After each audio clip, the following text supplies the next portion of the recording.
Bismillahirrahmanirrahim. Assalamualaikum warahmatullahi wabarakatuh. Perkenalkan, nama saya Hikmatul Husna, NIM T 2018-1101. Di sini saya akan menjelaskan tentang indikator bab 5, yaitu tentang Wali Songo dalam Islam di Indonesia. Yang pertama yaitu indikator. Di sini kita akan menganalisis tentang materi pembelajaran SKI kelas 9 semester genap. Yang saya jelaskan ini tentang indikator, yaitu bab 5 tentang Wali Songo dalam Islam di Indonesia. Yang pertama indikatornya yaitu menjelaskan nilai-nilai positif dari perjuangan Wali Songo dan menyiarkan Islam. Yang kedua yaitu menjelaskan biografi Wali Songo. Yang ketiga yaitu menjelaskan peran Wali Songo dalam mengembangkan Islam di Indonesia. Yang keempat yaitu mengidentifikasi peran Wali Songo dan menyebarkan agama Islam di Indonesia dalam bentuk tulisan atau media lain. Yang kelima yaitu mengklarifikasi peran Wali Songo dalam menyebarkan agama Islam di Indonesia Yang keenam yaitu menjelaskan keberhasilan Wali Songo dalam menyebarkan Islam di Indonesia. Yang terakhir yaitu menjelaskan ibrah dan sikap Wali Songo menyebarkan Islam di Indonesia. Yang kedua yaitu bab 6 tentang Syekh Abdul Rauf As-Sigli dan Syekh Muhammad Arsyad Al-Banjari.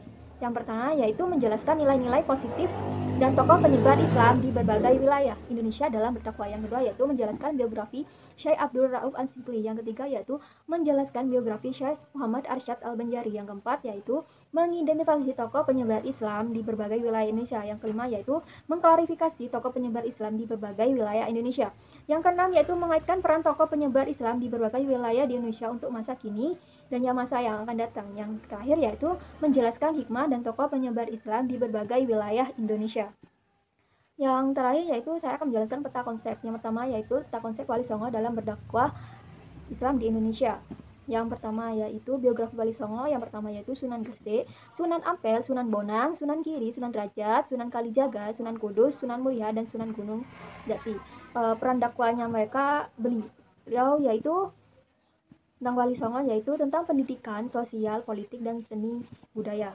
Yang kedua yaitu peta konsep dari Syekh Abdul As-Sigli dan Syekh Muhammad Arsyad Al-Banjari, yaitu tokoh penyebar Islam di Indonesia, yaitu Syekh Abdul Rauf As-Sigli. Yang kedua yaitu Syekh Muhammad Arsyad Al-Banjari. Begitulah yang dapat saya sampaikan. Mohon maaf bila ada kesalahan. Wa taufiq wal hidayah. Wassalamualaikum warahmatullahi wabarakatuh. Selanjutnya akan dijelaskan oleh presentator lainnya. Assalamualaikum warahmatullahi wabarakatuh. Saya Rita Nur Alia, NIM T 2018-1145. Di sini saya akan menjelaskan mengenai metode penyampaian materi pembelajaran mata pelajaran sejarah kebudayaan Islam. Yang pertama yaitu tentang metode. Apa itu metode? Metode adalah cara atau jalan yang digunakan untuk menyajikan bahan pelajaran pada peserta didik. Nah, ukuran baik atau tidaknya sebuah metode itu tergantung pada seberapa efektifkah metode yang digunakan. Untuk mata pelajaran sejarah kebudayaan Islam ada 7 metode yang cocok digunakan. Yang pertama yaitu metode ceramah, metode tanya jawab, metode diskusi, metode demonstrasi, metode peta konsep, metode bermain peran, dan juga metode aktif berbagi pengetahuan. Dalam penyusunan bahan ajar mata pelajaran sejarah kebudayaan Islam, perlu menganalisis KI dan KD terlebih dahulu. Apa itu KI dan apa itu KD? KI adalah tingkat kemampuan untuk mencapai standar kompetensi lulusan yang harus dicapai peserta didik. Sedangkan KD adalah kemampuan dan materi pelajaran minimal yang harus dicapai peserta didik yang mengacu pada kompetensi inti atau KI. Adapun KI 1 berkaitan dengan aspek spiritual, KI 2 berkaitan dengan aspek sosial, KI 3 berkaitan dengan aspek pengetahuan, dan juga KI 4 berkaitan dengan aspek keterampilan. Adapun KI dan KD mata pelajaran sejarah kebudayaan Islam MTS kelas 9 semester genap ialah sebagai berikut. Dalam makalah ini juga dibatasi hanya KI dan KD pada aspek pengetahuan yaitu KI 3 dan juga aspek keterampilan yaitu KI 4.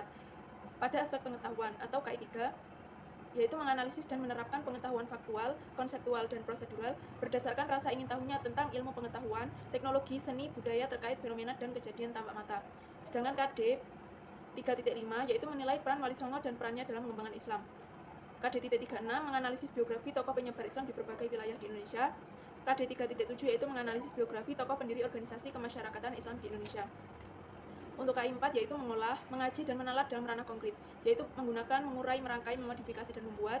Dan ranah abstrak yaitu menulis, membaca, menghitung, menggambar, dan mengarang sesuai dan yang dipelajari di sekolah, dan sumber lain yang sama dalam sudut pandang atau teori. Untuk KD 4.5 yaitu menilai peran Wali Songo dalam menyebarkan agama Islam di Indonesia dalam bentuk tulisan atau media lain. KD 4.6 yaitu menyimpulkan peran tokoh penyebar Islam di berbagai wilayah di Indonesia.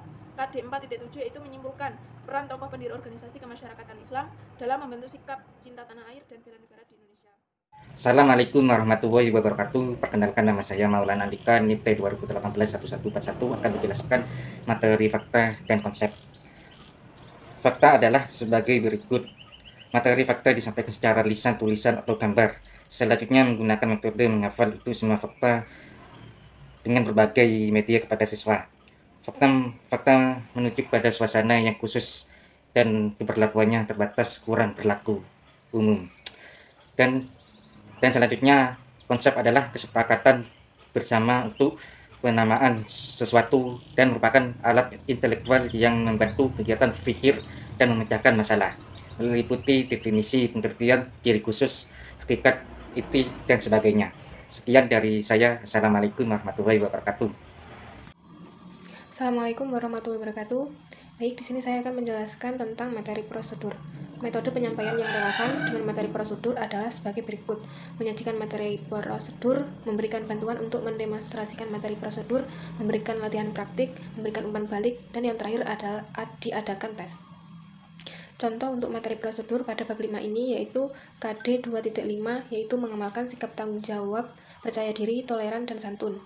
Dan pada bab 6 yaitu KD 2.6, yaitu mengamalkan sikap tanggung jawab, santun, dan peduli. Selanjutnya yaitu materi prinsip. Dari beberapa ahli mendefinisikan seperti yang diungkapkan oleh Dewi Salma Prawiradilaga, menjelaskan prinsip dengan mengutip pendapat Kem et al. Dengan Merrill. Menurut Kem et al., prinsip merupakan menjelaskan hubungan antara dua konsep. Kem et al. Menggarisbawahi ragam pengetahuan prinsip terkait dengan pengertian sebab akibat. Sedangkan menurut Merrill, prinsip adalah merupakan penjelasan atau ramalan atas kejadian di dunia ini dan menyangkut hukum sebab akibat dengan sifat hubungan korelasi untuk menginterpretasikan kejadian khusus. Sejalan dengan definisi tersebut, penulis menggunakan pengertian yang diungkapkan oleh Deodignas bahwa prinsip yaitu berupa hal-hal utama, pokok, dan memiliki posisi terpenting, meliputi dalil, rumus, adagium, postulat, paradigma, teorema, serta hubungan antar konsep yang menggambarkan implikasi sebab akibat.